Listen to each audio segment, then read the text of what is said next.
Saravá, queridos irmãos de fé, sejam bem-vindos ao nosso canal. Saravá o meu congá, saravá o seu congá.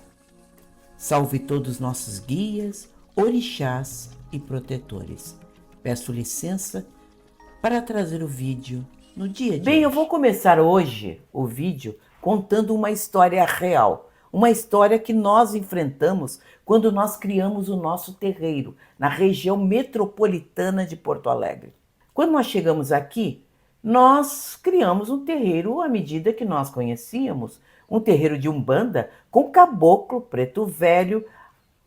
Também havia sessão de Exu. Nós abrimos este leque com a possibilidade desse povo fazer a caridade para a região e, eventualmente, um trabalho com crianças, com Cosme e Damião, como nós aprendemos. E quando nós chegamos aqui, nós ficamos surpresos com uma coisa que nós nunca tínhamos observado, que aqui só havia, na região metropolitana de Porto Alegre, terreiros de quimbanda. Havia terreiros somente de Exu por toda a parte. Não havia terreiro de Umbanda. E quando nós abrimos aqui, trabalhando com caboclo, preto velho, dentro daquele padrão de Umbanda que todos nós conhecemos, muitos dirigentes ficaram chocados à volta. Por quê? Porque tinham ouvido falar de avó, bisavó, dos seus ancestrais, que havia sessões assim com caboclo e preto velho, que eles não conheciam. E passaram a visitar a nossa casa para conhecer e para ver esses trabalhos.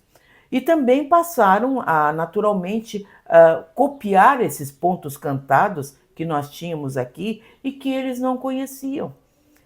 E com certeza, depois de 27 anos de trabalho ininterrupto do nosso terreiro, somente paramos na época da Covid, diante dos problemas que todos nós sabemos, passaram a surgir aqui, lá, colar, terreiros de Umbanda semelhantes ao nosso, onde começaram a surgir caboclos e pretos velhos. E aí vocês perguntam, e é por isso que nós estamos contando essa história, porque nós ouvimos muitos comentários nas redes sociais, muitos comentários verdadeiramente infelizes de pessoas que vibram mal, que pensam mal, que sentem o mal dentro dos corações, muito revoltados por essas injustiças sociais que acontecem nas regiões metropolitanas de todas as capitais do Brasil e que procuram, às vezes, as nossas religiões, no primeiro momento,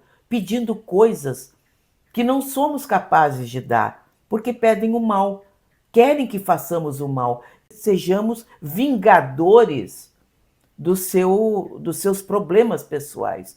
E nós sabemos que a Umbanda não é para isso. A Umbanda não surgiu para isso. A Umbanda surgiu para mudar as pessoas.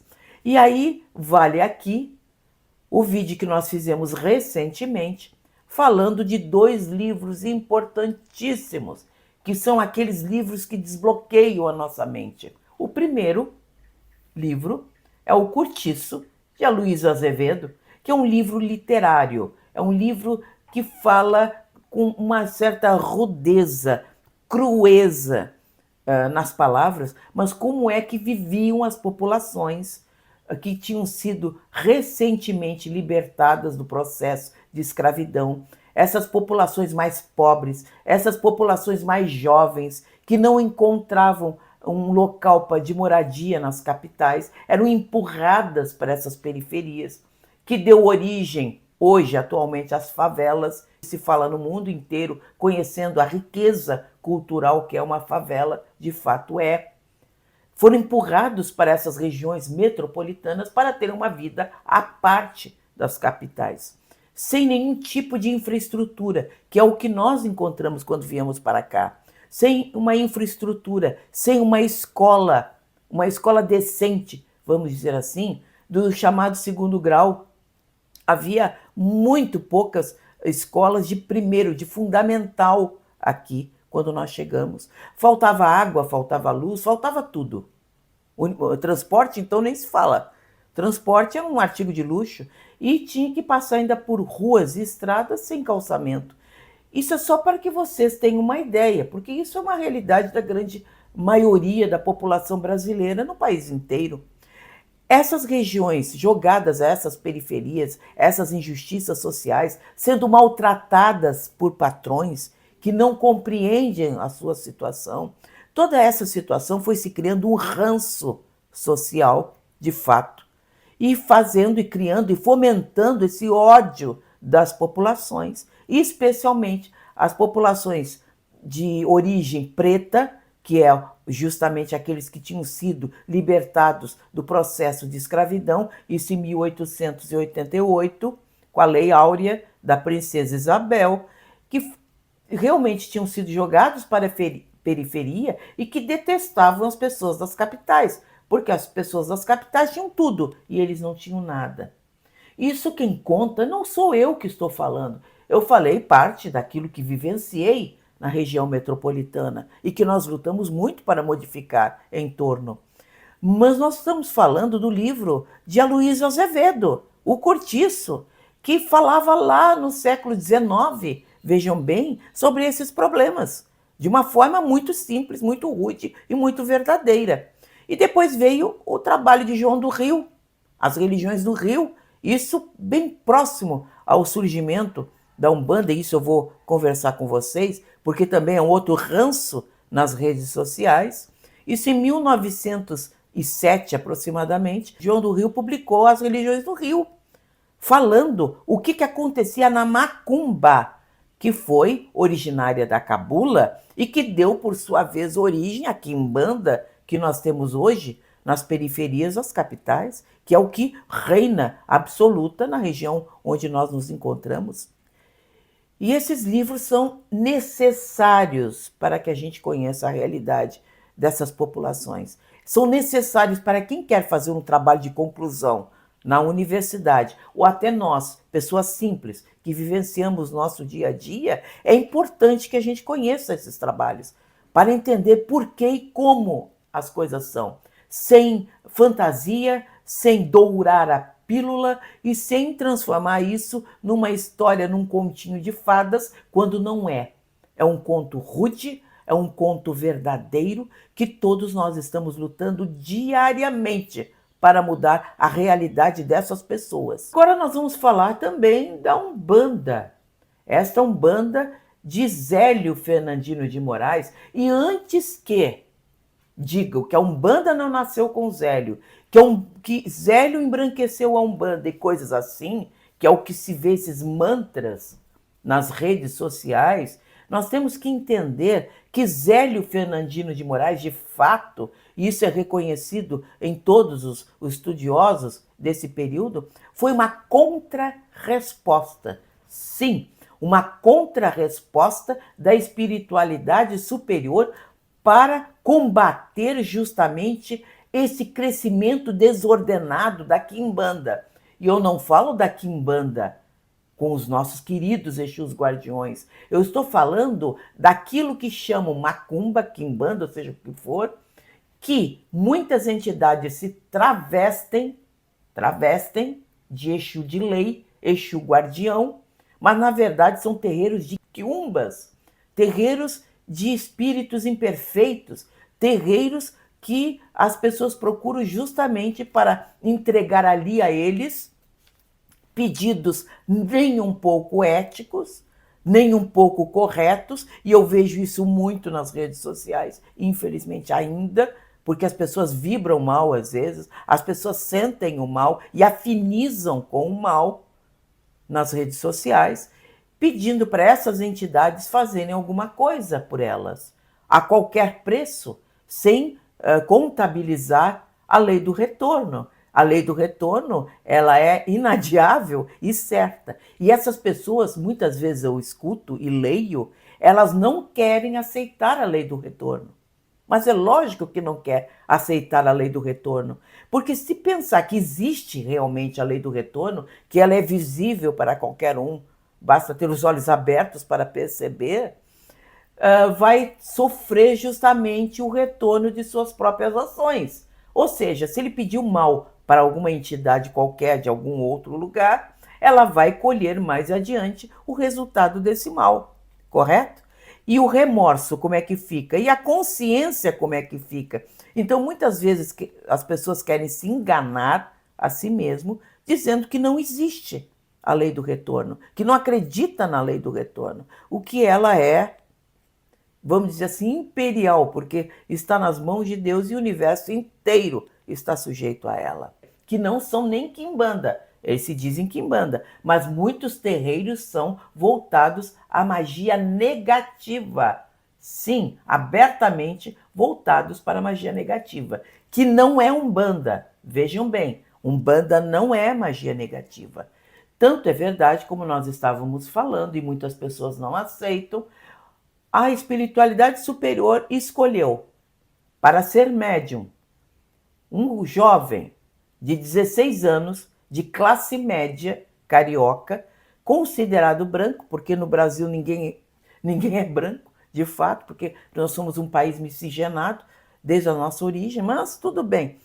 Alguém que era considerado branco para ser, vamos dizer assim, o veículo para a espiritualidade superior se manifestar através do caboclo das 7 encruzilhadas, que foi seu guia principal, porque ele teve outros guias, sim, e graças a Gabriel Federici, que eu lhe deixo um grande abraço, ficamos sabendo muitas coisas sobre a própria pessoa de Zélio. Mas o que nós estamos querendo contar com isso? Escolher um jovem de 16 anos. Olha quanta coisa contra esta pessoa. Era um menino, imaginem isso em 1908.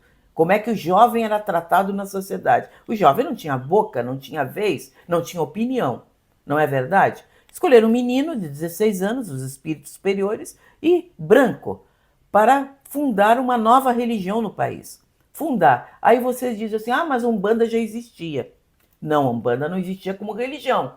Existia, sim, a mediunidade, existia todo o processo, toda essa cultura africana de conhecimento de energias da natureza, utilizada numa magia extremamente sofisticada, que é como a religiosidade africana, e as próprias outras magias brancas, sim, porque existe magia branca, né, gente? Não é só a magia africana, existe essa magia europeia, que vem desde a época dos druidas na Europa, e que foi se desenvolvendo, e que um menino de 16 anos com um caboclo que disse que a partir daquele momento, no meio de uma sessão espírita, porque não havia ainda nenhuma religião ou doutrina que tivesse essa estrutura da Umbanda para que ele se manifestasse, dizendo que a partir daquele momento haveria de nascer uma nova religião no país.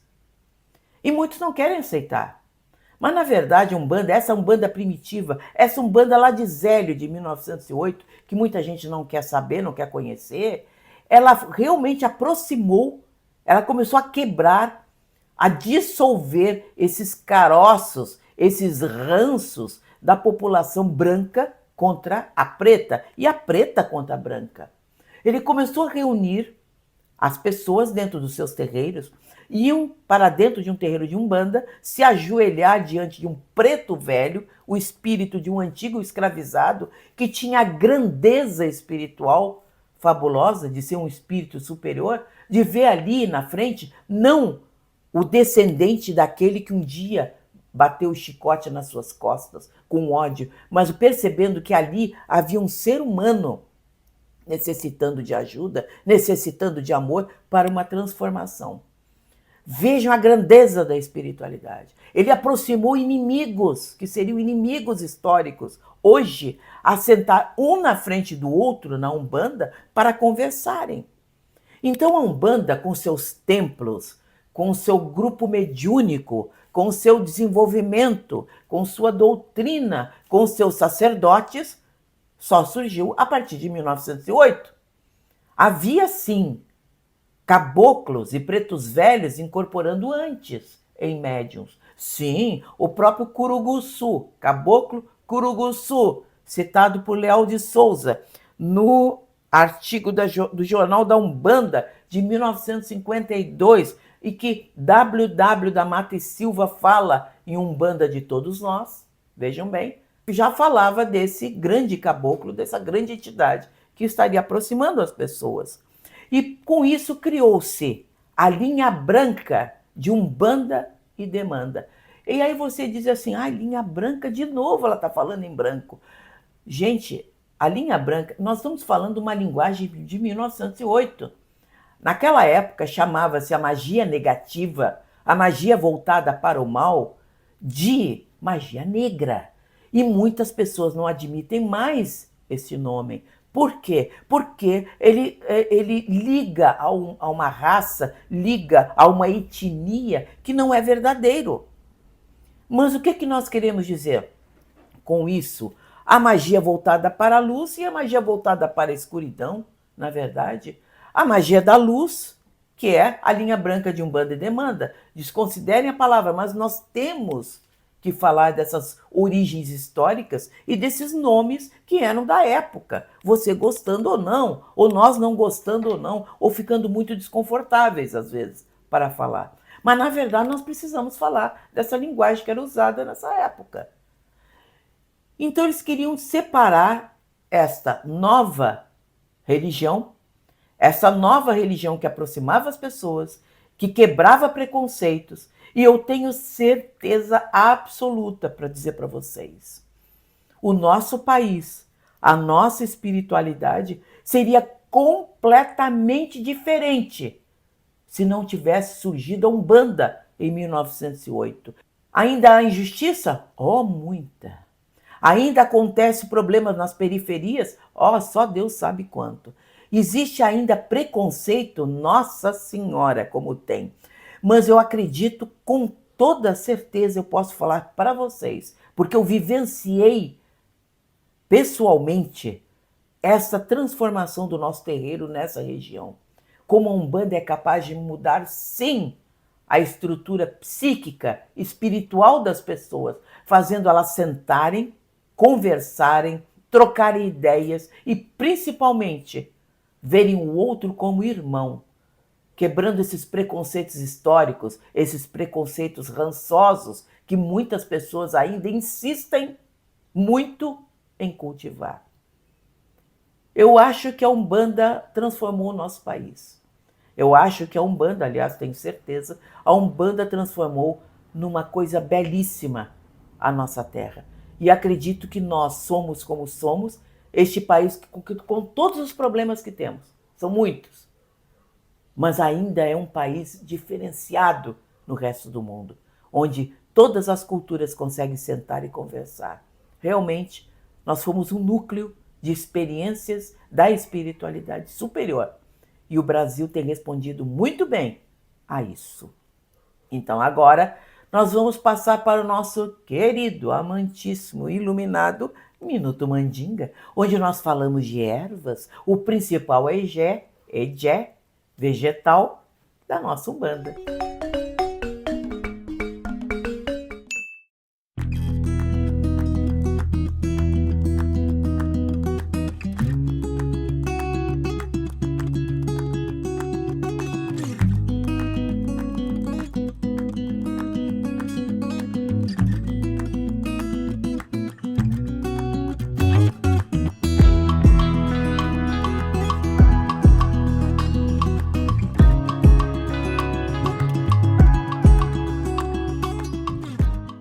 Então, gostou? Até semana que vem, quando traremos um novo vídeo, sempre falando de coisas instigantes, coisas que vão provocar cosquinhas cerebrais em todos nós para repensarmos muitas coisas, discutir muitas coisas e mudar muitas coisas em nosso coração. Então, até semana que vem.